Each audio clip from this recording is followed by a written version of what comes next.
Hey everyone, Ivy Gaming here, and today we're playing Watcher of Realms. For today's video, we have some dev insights, our dev Q&A. Let's see if we have anything juicy to be revealed.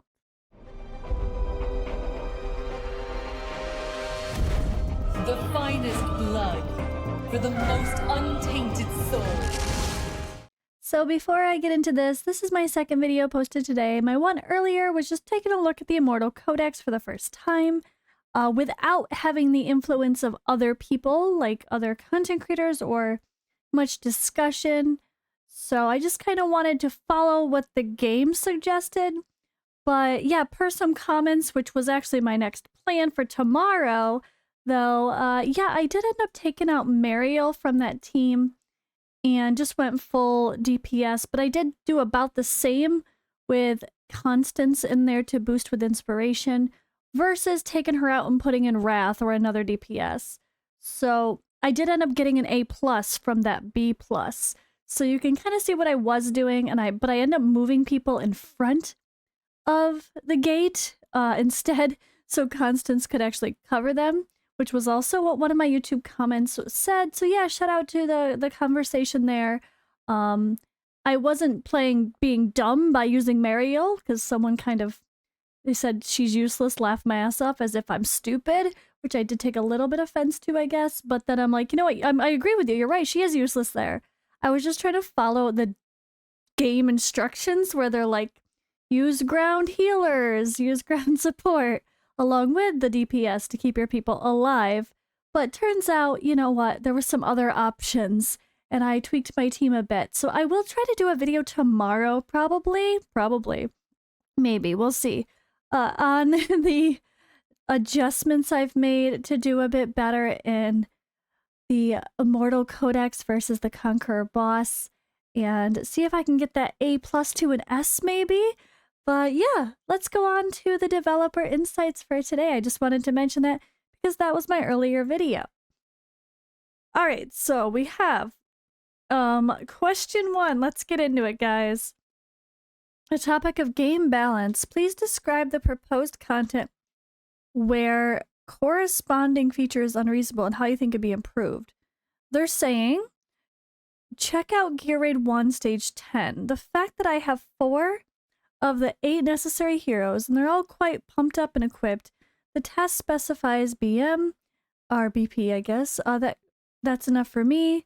It's written that passing the test is easy, it will not be difficult.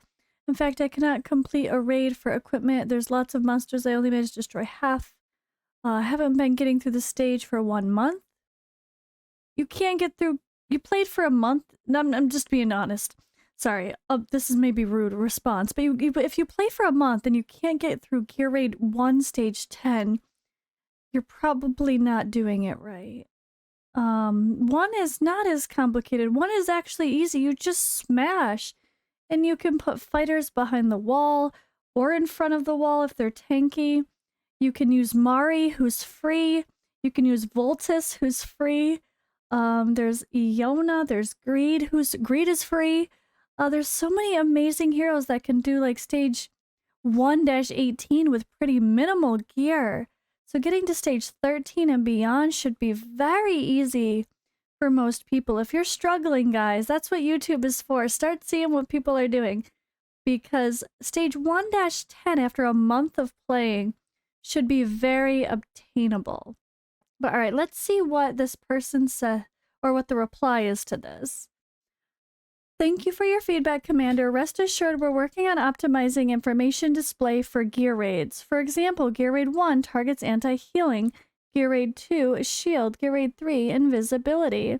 Once this information is more carefully laid out, we hope it will help your understanding of the strategies needed to clear each raid. You don't need, but this is deceiving.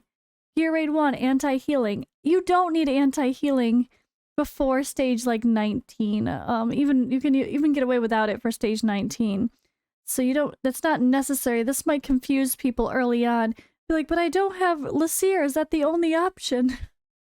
That might confuse people, so I hope they don't say Gear Raid 1 needs anti-healing in the early stages, because you can just very easily barely DPS your way through if you just use some AoE heroes, including marksmen like Maul or Razak or whoever the hell you have, right? All right.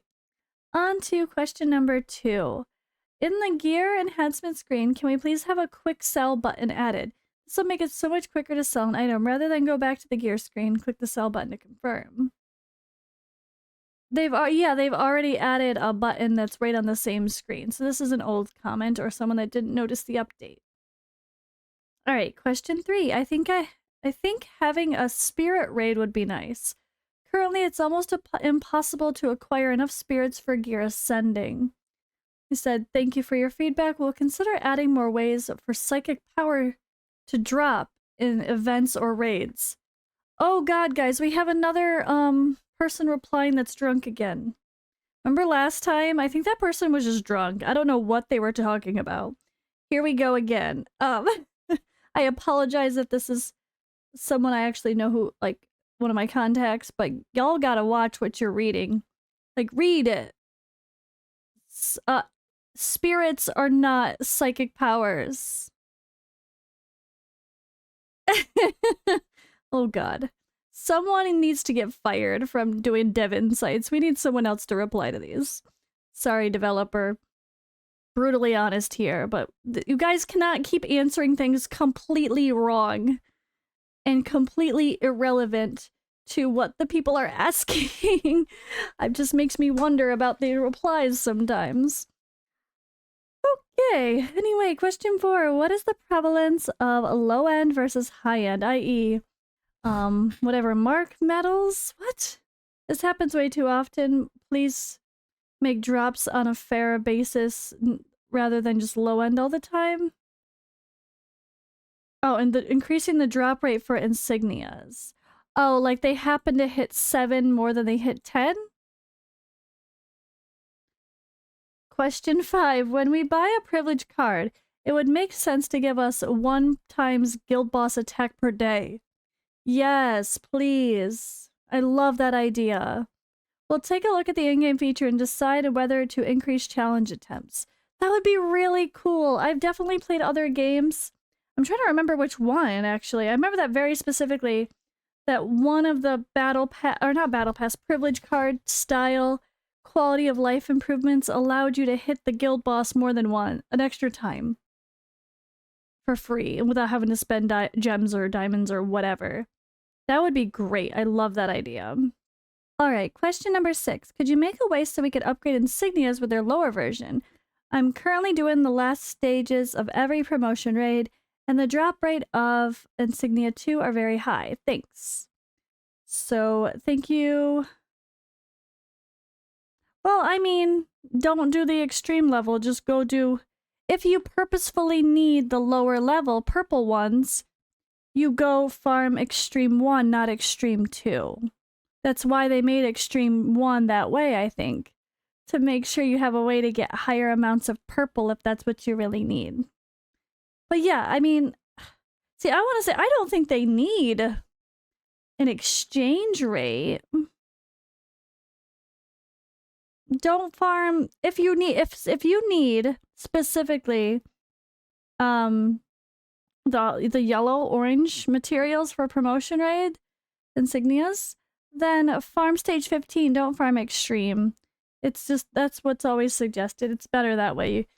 There's less things for the game to choose from for, like, as far as the extracts and the legendary ones, and then the, you know, all that. There's more things that can drop, so you're less likely to get the one thing you need. So if you just need the gold, you don't need the purple, just farm stage 15, don't farm extreme 2. That's my thoughts. That's my advice. Doesn't mean we could anywhere to have things more exchanged. Sure, that's cool, but I feel like I'm always needing purple too. At least every once in a while. I don't think it's dramatically worse, but maybe that's because I don't farm extreme 1 or 2. I only farm stage 15 in general. Alright, question 7. The current guild coin income is too low to be functional with the guild shop. Even doing all the weekly activities is not enough to buy the weekly legendary skill crystal. I'm finding that now too. Let alone anything else. Suggest increasing guild coin income So we're able to purchase more things during the week. We've increased the number of guild coins you can obtain from both guild donation and guild war. So guild donation is not something in the game yet. They also said they were going to make the cost of demon soldiers in the guild shop lower, which has not happened yet either. But guild donation and all this bonuses, this has not been changed yet. This is a Forerunner server only thing, maybe in the next update. There's no guild donation feature yet in the global servers. So again, this person replying should have probably specified and made this clear. There's guild donation feature on the Forerunner server coming soon to the global servers. Unless I completely missed a feature added, I don't see any extra way to get more coins through something called guild donation just yet. Alright, question 8. Awakening Shop has too many items to purchase from. A lot of people in the Forerunner server have 1,000, 10,000, even 100,000 purple tokens or gold tokens they're unable to spend. Please add more purchasable items to the shop. They have said we'll have more added, we'll have more items in the shop for you to use. Yeah, they have already said many times that they're going to improve the Awakening Shop. We just haven't seen it listed yet in any upcoming patch notes, unfortunately. Alright, so please pay attention to the character Kria. Her attacks don't count toward Tide and Guild Boss? KB? I don't know what that means. Maybe Guild Boss? Maybe it's a translation, so I don't know what it translates to. It turns out there is a mass... Oh, probably Clan Boss, CB, KB. There's a mass magician, which there's no use... Which is of no use in these locations. Alright, so I'm not quite sure what the exact words are supposed to be here. It is a translation, so they're called different in different languages in-game a little bit, and it doesn't always translate with Google, but Kria apparently not working correctly in a couple places. And they do say we've already made corresponding adjustments to Kria's skills, and we'll be releasing the update soon, so that is good. Question 10. I've been playing this game for about 2 months, and I've noticed that the arena battle is well balanced in monsters and most challenges, but there seems to be something wrong with the monsters and sustained DPS. The first, second, third, fifth waves don't have enough. Okay, well, this is, again, I'm confused by the fact they even replied. Sustained DPS on the Forerunner server is being removed, or already has been removed, as one of the game modes for Arena. It doesn't exist. That was one of the updates, is to remove Sustain Arena. Or sorry, Sustain DPS. But they do reply saying, we acknowledge the importance of healers and defender in the game, and we'll be sure to find more ways for you to deploy them in the future. So they're saying, like, maybe there should be some suggestions to have, like, they don't... The popular heroes are not defenders, even though you might need to use them. Really, you don't need to use defenders, you just can use a healer. Honestly, which probably I would think would be a suggested hero for that one in particular. But again, I think that that style is going away if it happens as so on the Forerunner server per the Forerunner patch notes, which I don't play on the Forerunner server. Alright, so next question is about the chat filters being super crazy. That they prevent a lot of silly stuff too. It's bothersome. We need to allow more characters in guild mail. They've already said they're going to increase that. Alright, we'll keep an eye out and make adjustments. Yeah, I mean, this has been something always talked about, that the chat filters are crazy. If you have specific examples of the chat blocking out certain words, though, they have said, like, mention that in, like, the suggestions, bug reports, whatever. Mention if there's, like, a very normal word that's getting, like, censored as well. Alright, question 12. Hi, I suggest adding new guild coats of arms. At the moment, there are only 10 of them. We have to make take the same ones. We have more variety to choose coat of arms. I want to see birds, animals, whatever. Suggest opening some coat of arms to, depending on the guild level. So we'll take into consideration and see whether adding more guild banners will be feasible. More customization with guild banners wouldn't be a bad idea. Simple enough. Yeah, they really... Bruh. They should, they suggest writing players' UTC information for updates. When they list updates, they list UTC -8, which... I mean, that's so, like, specific and far away, and if you just go from UTC, which most games do, it would make it easier for people to know and to calculate based on where they are, because so many games just use the UTC as their placeholder, or like, you know, reset happens at whatever time UTC, which is not the case. Usually 0 UTC, like Raid and Watcher. Raid and Dragonair, for example, and other games I played are always like 0 UTC, but they actually are the one game that doesn't reset at 0 UTC. But they have no plans to change it. It does annoy me, I have to agree. Yeah, I mean, I don't think they should be listing UTC -8. Again, it's just, why you're making us have to convert from -8 to 0, then from 0 to whatever we are.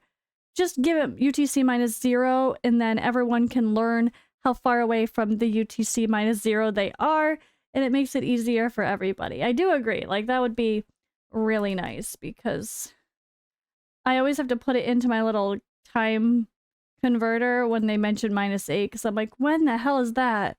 I'm +3, so wait, I gotta be what? It's just too much. But I guess no matter what, we have to convert either way, so we just gotta learn to convert based on the game, I guess. I don't know. Alright, so this one here was talking about the ease of user interface. Why can't the game appoint moderators in the chat who will monitor and chat in order? It would be wonderful. A moderator could delete all spam and ban unfriendly players. So we'll try and see if having moderators for the in-game chat is feasible. In the meantime, we'll work on administering the chat messages. Yeah, I feel like that's kind of weird that they don't have, like, moderators for in-game chats. That's like, that was pretty normal, at least in other games I played. Alright, question 15. I'm playing on an iPad. I have trouble with some game modes not displaying the full map. In particular, the arena cannot be fully displayed. It can be a serious disadvantage if I lose time moving the map around and place tunes. Please provide more options to change to full map mode. They said, we are working hard on solving the issue. Question 16. I suggest showing a summon counter more clearly, which indicates how many summons I have made since my last legendary. They said, we've already launched a summon record keeper in the Forerunner server, and we'll be releasing the feature soon to public servers. See, that's what they should have said for the sustained DPS question too. Question 17. Please consider adding a progressive tower mode to the game, something akin to the Doom Tower in Raid, Shadow Legends. We need some content that encourages daily interaction, has interesting bosses, give decent rewards, and doesn't require stamina to take part. So your idea sounds great. We'll consider having more players joining the game. We'll consider having more players joining the game. I don't know what these responses sometimes, guys. I'm sorry. I'm just reading. I didn't make this up. I'm just reading. Question 18. Please give us more artifact storage. Whether it's free for everyone or paid with gems doesn't matter, but we desperately need it. Yeah, we do. We will expand the space available in storage. Yeah, I've said this before. They literally gave me like hundreds of artifacts on the test server, like including the exclusive ones. Just like batches with like over at least 100 per email, and like 7 to 10 emails full of artifacts. And I was like, I can't accept these. We literally don't have the space. So the boxes in my inbox on my test server literally had to expire, and I could not collect the exclusive artifacts to test. I would have loved to try Cetrum's now that I know it's coming into the game. Like, maybe, how is Cetrum's artifact? Maybe I could have tested it out ahead of time before, yeah, people decided to purchase it. But I couldn't accept it because there's literally no space even on the test server. Yay. 200 is not enough when they keep adding more. Same thing for regular gear. We could definitely use some more space overall. All right, question 19. Hello, can we have a faster finish animations for when we complete a level on auto? It takes like 10 seconds to finish an animation to continue. He said, we'll speed up the animation to help with this. In addition, the background combat feature coming soon in our upcoming update will also help. So they do keep referencing this background combat feature. I am really excited and curious to see exactly what that's going to mean. But either way, it's going to allow us to at least multitask. So I'm excited. All right, question 20. When summoning 10 times for the first time every day, confirmation should be required in order to prevent people from accidentally misclicking. Then you say, do not show me this box again. Yeah, this is just the issue where there's like when you summon. I mean, if you accidentally click 10 times instead of 1, or if you're just on the summoning page and you click it, like that's kind of your own fault if you just accidentally summon. It's one thing if it was the old problem where the other issue is when you click summon and then you click or you hit like confirm, the button's right behind it to do another one and you might not want to do another one if you double click. That's the problem. But if you just accidentally click for your first time on the day, or if you went to do 1 but you do 10, I mean, that's just an oops. Question 21. Can you add something to the report for bad language? There's a lot of people in the Italian chat right now insulting us. Maybe not allowing them to write in chat after some reports could be an option. He said, we're monitoring the censored words in real time and we'll try and work on a report feature. All right, question 22. Light suggestion. The idea comes from more being like a tower defense game, but why not dig into that a bit? Create a new element to the game that takes you into an undeveloped kingdom space with paths to your castle. You can set up defense towers along these paths to defend it from hordes of monsters. You can build towers that are for garrison defense, archers, mages, healers, defenders. If a player were to build 2 mage towers, they could choose a mage from their roster to boost one of them. Like other tower defense games, you can upgrade the towers as waves become increasingly more difficult. See a game like Kingdom Rush for inspiration for what I'm thinking. They said, a very similar feature is coming. What? So okay. It's true, like this game has been labeled a tower defense, but it doesn't look at all like other tower defenses I've seen. So they are adding a true tower defense, develop your towers to the game. Okay, that's a really good one to end with. All right, guys, that's probably the big highlight of this one. Let me know what you think in the comments below, and I'll see you in the next video.